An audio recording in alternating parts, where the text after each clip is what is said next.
Sebelumnya, saya telah melakukan kuesioner pengukuran risiko menggunakan aplikasi MyBCA. Berdasarkan kuesioner pengukuran risiko yang telah saya lakukan, saya termasuk dalam profil risiko konservatif.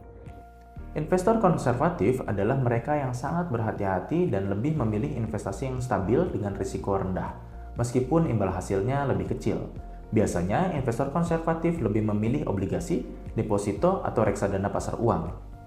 Karena aset-aset ini cenderung lebih stabil dan tidak banyak mengalami fluktuasi. Tujuan utamanya adalah untuk melindungi nilai pokok investasi dan menghindari resiko kerugian yang besar.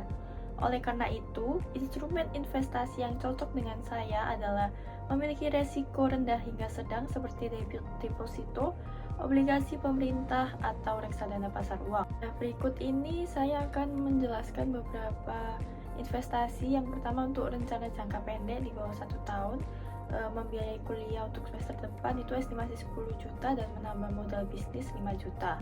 Untuk jangka menengah, jarak 1 hingga 3 tahun, itu adalah liburan ke luar negeri sebesar 20 juta dan menabung untuk membeli kendaraan sebesar 300 juta.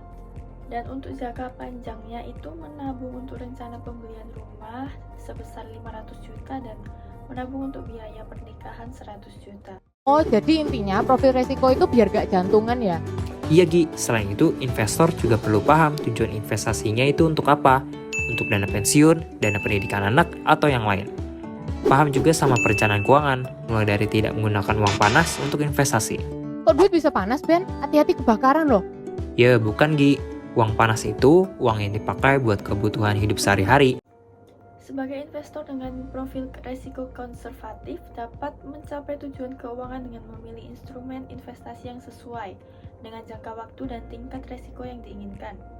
Dengan adanya sikap disiplin dalam menabung dan berinvestasi, serta memonitor portofolio secara berkala dan dapat mencapai impian keuangan dengan baik. Dengan disiplin dalam mengelola uang, tetap bisa mencapai tujuan keuangan. Kuncinya adalah dengan membuat anggaran, menabung, berinvestasi, dan mencari peluang untuk meningkatkan penghasilan. Mulai dari hal kecil dan konsistensi, maka akan membawa hasil yang signifikan di masa depan. Sebagai kesimpulan, dengan tujuan keuangan yang telah ditetapkan dapat dicapai dengan meningkatkan rasio tabungan dan mengalokasikan dana secara disiplin.